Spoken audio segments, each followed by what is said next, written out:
My name is Elena, 27 years old. I've never believed in things like this, but what happened to me wasn't a dream. It all started around the beginning of last month. Back then, I didn't suspect anything. During the day, I worked as usual, ate, slept enough. But almost every night, I would wake up in the middle of the night. The strange thing was, every time I opened my eyes, the clock flashed exactly 3:33 a.m., no earlier, no later, as if someone or something was calling me awake at that exact moment. I tried to find explanations. Maybe it was work stress, a faulty clock.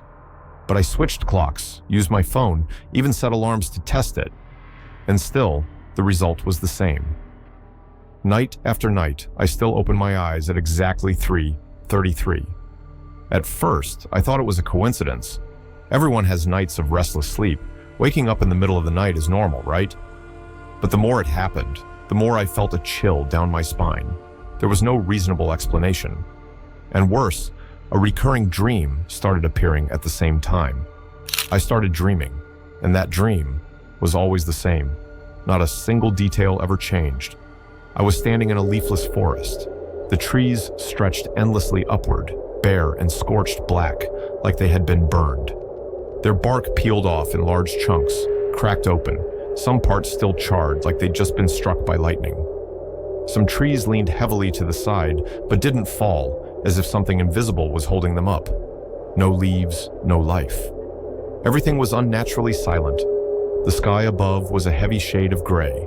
No clouds, no sunlight, no birds, no wind. It felt like the air in that place had been drained out long ago. Every step I took echoed strangely, like I was walking inside some massive warehouse, not a forest. The ground beneath my feet was hard, cold, the color of ash.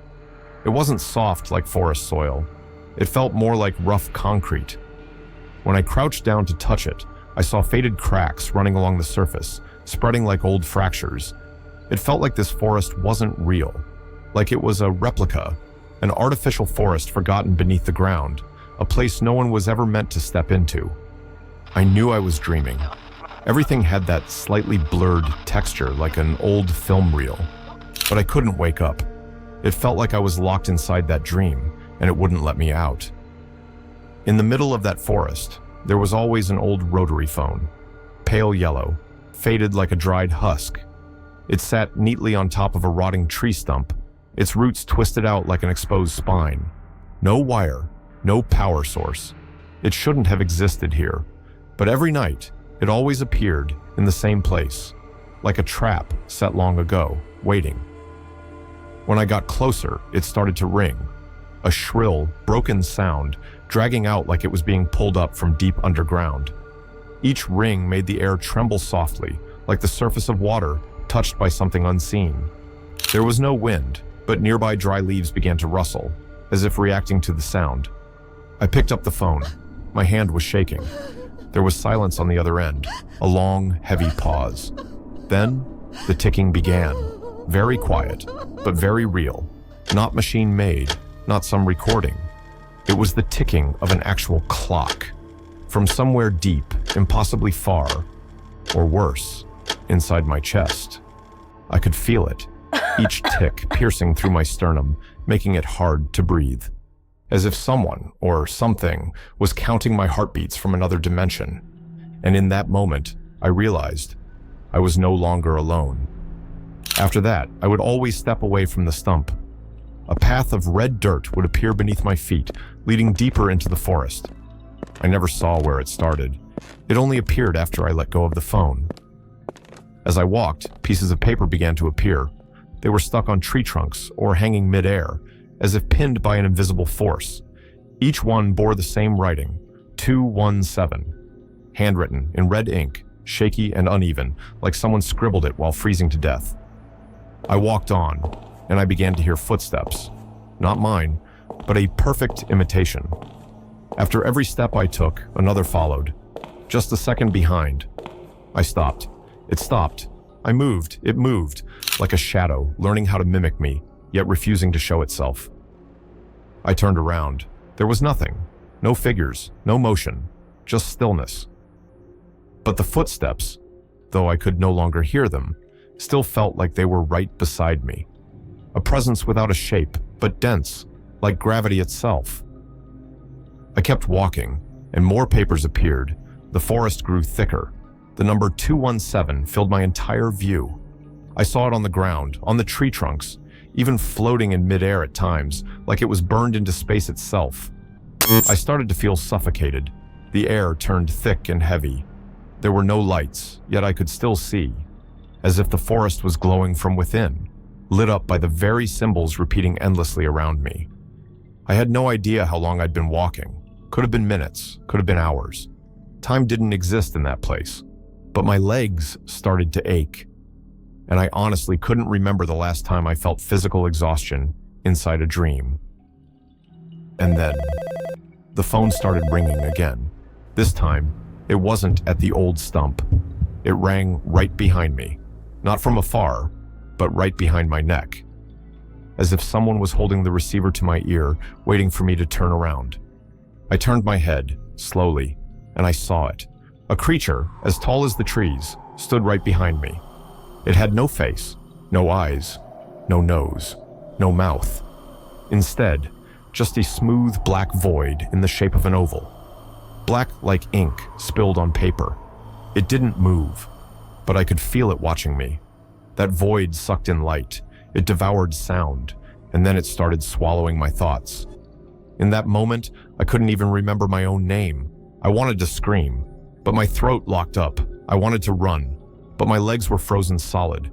I stood there, locked in place, staring into the horrible emptiness. And the darkness began to spread from it, seeping through the forest, swallowing up all directions, all light, all air. Then, right behind my neck, came a whisper. "Turn around." I jolted awake. My entire body was drenched in sweat. My heart felt like it was about to explode from my chest. The room was pitch black. I reached for the bedside lamp. Its pale glow spilled across the clock. 3:33 a.m. I looked down at my left hand, and there, written in black ink, right in the center of my palm, were the words, "Turn around." I didn't have a pen. There was nothing on my nightstand. I didn't sleepwalk, I was sure of it. But the writing was real. I tried washing it off. Hot water, soap, even a brush. The ink faded, but the next morning, it was back again, as if it would never disappear. I started wearing gloves to work, but deep inside, I knew. Something had already marked me, not with ink, but with a sign, a brand. As if I'd been chosen by something I couldn't see, but that could always see me. 3 days later, I posted on Reddit, in a forum for people who shared strange dreams. I explained the whole thing, asked if anyone had ever seen 217 in a dream. No one replied, but 2 hours later, I got a message from an anonymous account. "Thank you for participating. We'll try again tomorrow night." I didn't reply, but that night, I didn't sleep. I forced myself to stay awake. I turned on every light, the TV, the music, everything. I thought that if I didn't sleep, I'd be safe. But at exactly 3:33, the lights went out, the TV shut off, the music stopped, the clock on my phone froze. In the mirror, I saw myself sleeping, but my eyes were wide open. The words, "Turn around," appeared again, eerie and clear, written inside the mirror.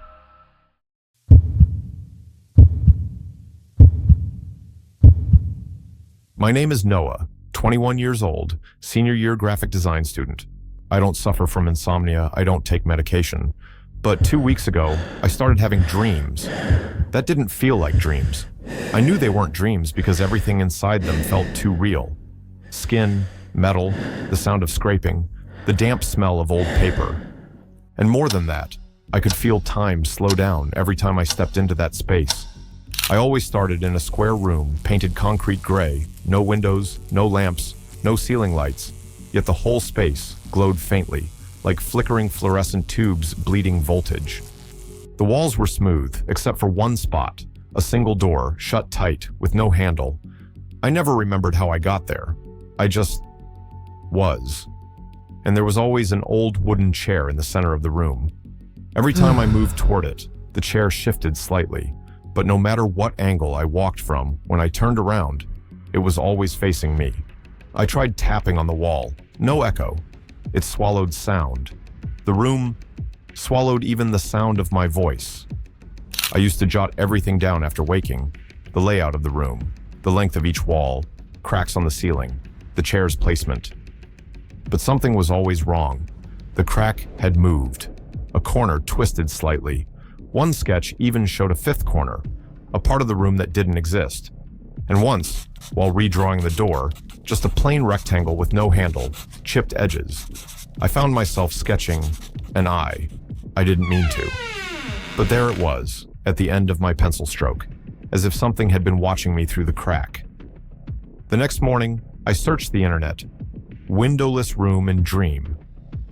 Most results were spiritual theories or REM sleep explanations, but one thread on an old forum called Dreamhold caught my eye.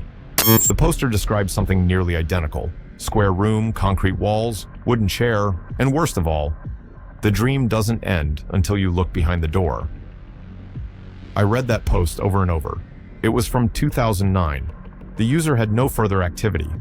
I checked the Wayback Machine, but the post had been deleted.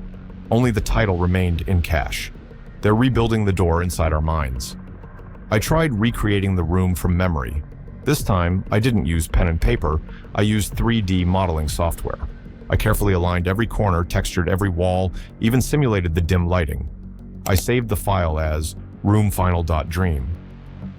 But when I reopened it, the chair had turned to face a wall that didn't exist. A new crack had formed across the ceiling. And worst of all, the door, which had always been closed, was now slightly ajar, as if the model remembered something I never taught it. I never drew it open.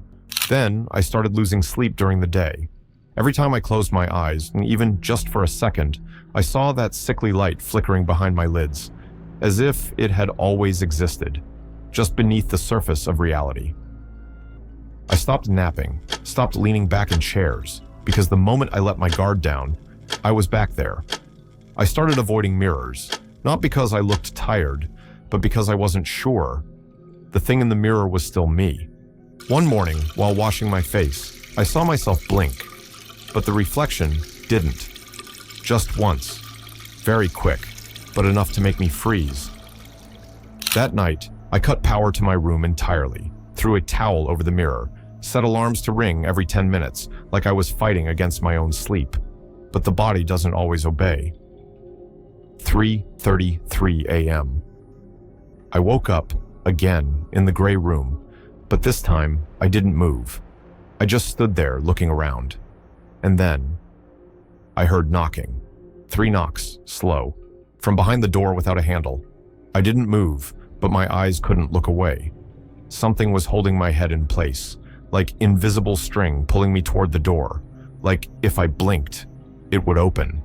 The air was heavy. The light flickered, threatening to die. And then, I woke up, my pillow soaked in sweat. My left hand was trembling. I glanced at the clock, 3:33. But what made me stop breathing was the note sitting perfectly on my chest. Not taped, not pinned, just placed, with care.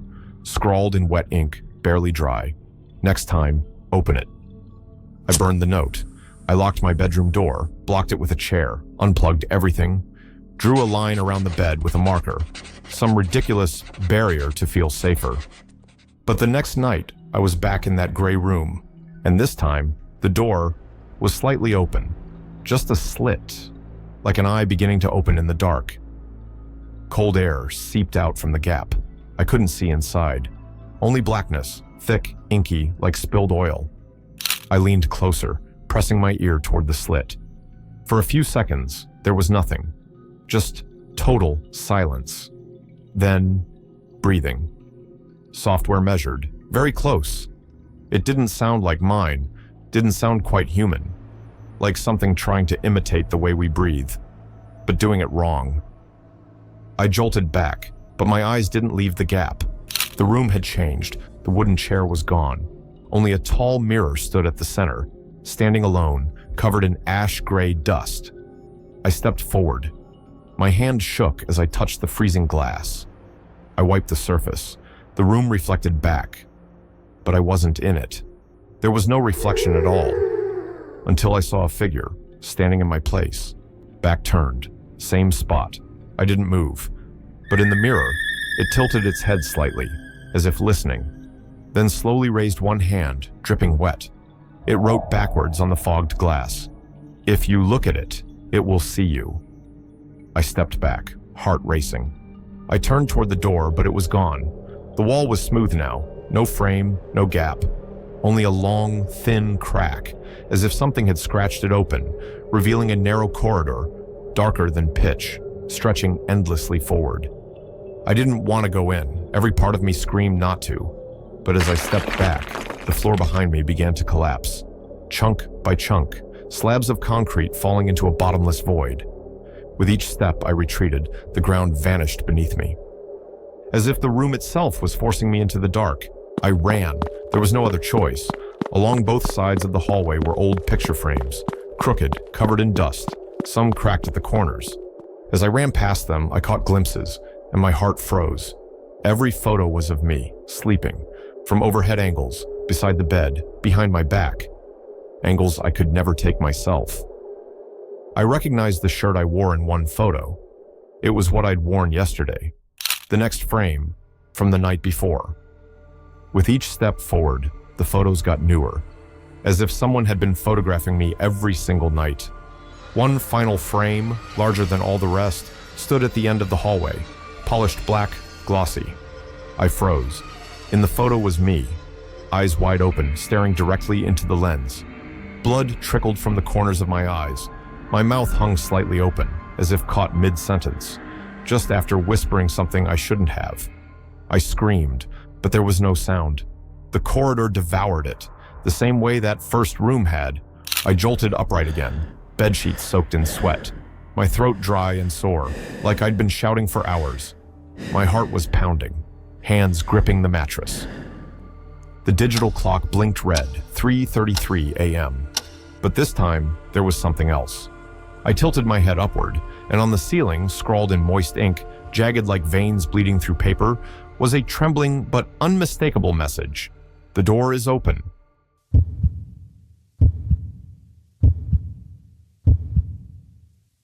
My name is Jules, 26 years old, a digital data restoration technician. Day after day, I sit in front of hundreds of nameless files, no creation date, no sender. My job is to bring them back to life, to recover every frame, every corrupted line of code from decaying hard drives, what people call dead data. But for the past 2 weeks, I've been dreaming, and it's always the same dream. I wake up in a flooded space, like the abandoned basement of a wartime hospital. The water only reaches my ankles, but it's freezing cold, thick like it's soaked in corpses for far too long. Each step produces a soft, glugging sound that echoes unnaturally, like the playback of a scrambled magnetic tape. The concrete ceiling is cracked open, water dripping steadily, creating a rhythm that's monotonous and deathly. The only source of light comes from large glass tanks, lined up along the dark corridor like a forgotten pathological exhibit. I walk slowly down the path, and my heart clenches when I realize the faces inside the tanks are mine. Not just one version, dozens. One with eyes shut, crying, one grinning unnaturally, one frozen still, mouth agape in silence, another naked, trembling at the bottom of the tank, blood smeared on skin. One appears decayed, flesh peeling in patches, hair floating like algae. One is pierced with tubes running into its throat. One stares with eyes wide open, pupils flipped back, only the whites bulging, locked onto me. On each tank is a code stamped in bleeding red ink, starting to smear. Version 213, version 214, version 215. I counted up to version 220. They were all me, yet none of them were me I could remember. I tried to look away, but it was as if my steps had been pre-programmed. My body no longer listened. I kept walking, drawn to the end of the corridor, where a thick steel door stood, cold and gray, streaked with rust like dried blood. Etched deeply across it in laser-carved letters, Core Memory Room. The door opened silently. Inside was a wide room, bathed in pale green light, like an underground laboratory long forgotten. In the center stood a massive screen playing a video from a fixed angle. I froze. On the screen, it was my own arm, sitting at a control desk, typing one command at a time: restore copy from local memory. The characters appeared one by one, the sound of keystrokes echoing hollow and cold, like bones striking metal. My body snapped back into reality. I collapsed onto the chair in front of me. My hands trembled violently. My eyes stayed locked on the screen. In my chest, I felt my heartbeat like the ticking of a second hand, dry, precise. 3:33. I jolted awake. The bedsheet was drenched in sweat, but what chilled me wasn't the dream. It was the sound coming from the laptop next to my bed. It was playing an audio file on loop, repeating like a corrupted system command. Current version unstable, initializing version 4. I thought it was just a nightmare, a side effect of work and restless sleep. The next morning, I deleted all related files, removed the laptop battery. I even reopened the scene-building software to redraw the tanks from memory, trying to hypnotize myself into believing it was all imagination, that if I made it technical, I could control it. But the next night, when I turned the laptop back on, I froze. Inside the 3D model, a new tank had appeared, one I hadn't created, version 221. I zoomed in. Inside the tank was me, sleeping. Face turned slightly to the left, lips parted, left arm draped over my forehead. In the exact pajamas I was wearing at that moment. I had never added a real photo of myself into the program, never connected a webcam, never captured myself in that position. I slammed the laptop shut. My heart raced. I ran to the bathroom, turned on the light, turned on the faucet. I splashed water on my face, trying to stay calm, then looked up, straight into the mirror. And then I froze. In the misty surface of the mirror behind me, someone was standing, not clearly male or female, no facial features, just a blurred figure, taller than me by half a head, its head tilted slightly, as if observing. Thin shoulders, a still posture. Its presence, though hazy, thickened the air in the room like fog. I whipped around. No one. Just the dull bathroom light and the sound of dripping water. Breathing heavily, I looked back at the mirror, and this time, I saw it clearly. Streaks of water spelling out words, as if traced by a freezing finger. The original version has completed observation. I stepped back, nearly slipping. The message still lingered, water seeping from the letters like blood. That's when I started asking the question I shouldn't have. If there are multiple versions of me, which one am I? Am I really the original, or just a test backup from some discarded memory architecture? I started digging through my personal hard drive. Deep inside a nameless directory hidden in the system structure, I found hundreds of photo files, all of my face, but each had a different expression: rage, fear, emptiness, pain. Some were taken from overhead, over-the-shoulder angles, even from deep shadows looking out, perspectives I could never have shot myself. I opened a video file. In it, I sat at my desk, eyes wide open, unblinking, typing the same command over and over: restore.version/root/verify self-origin. I never wrote that. I don't remember recording it, but the footage couldn't be faked, and the person in the video wasn't me, or at least not the version I still believed I was. That night, I set up a webcam to record myself sleeping, continuous footage. The next morning, I watched the final part, 3:32 a.m. I was still asleep. 3:33 a.m. In a blurry frame, I sat up, but the camera didn't pick up a sound. My face was pale, eyes wide open, staring directly into the lens. I moved closer, leaned toward the camera, and whispered, "This isn't the first time. You've just been recreated again." After that, I tried something insane. I launched the Dream Rendering software, a simple AI application designed to generate 3D environments from user memory. I typed into the search bar, "corrupted version of self." Without needing any further input or image data, the model immediately rendered the very same waterlogged room from my dream. I zoomed out the frame, rotated the perspective down to the floor. The tanks were all connected by tangled cables, leading into a massive storage core. On it, a message appeared clearly: source memory removed. Then I began to dream of myself, being edited. In the dream, I lay motionless on a cold metal examination table, eyes wide open, unable to move. Surrounding me were different versions of myself, all dressed in white lab coats. One held a soldering tool, heating it near my temple. Another was mounting a model brain into my opened skull. And one final version, dressed in a pristine white suit, leaned in close to my ear and whispered, "Your error is self-doubt." I tried to resist, to break free, but my body felt like raw data, being rewritten. Lines of red code cascaded through the air. I looked at my hand. My fingers were fading, melting into pixel dust. I screamed inside my own consciousness and woke up, blood dripping from my nose. The laptop screen was lit. On it, a new notification, overwrite successful, version 222 activated. I don't dream anymore, but every night at exactly 3:33 a.m., I still wake up. The laptop is always glowing, and there's always a new tab with the same single message. Next version is being rendered.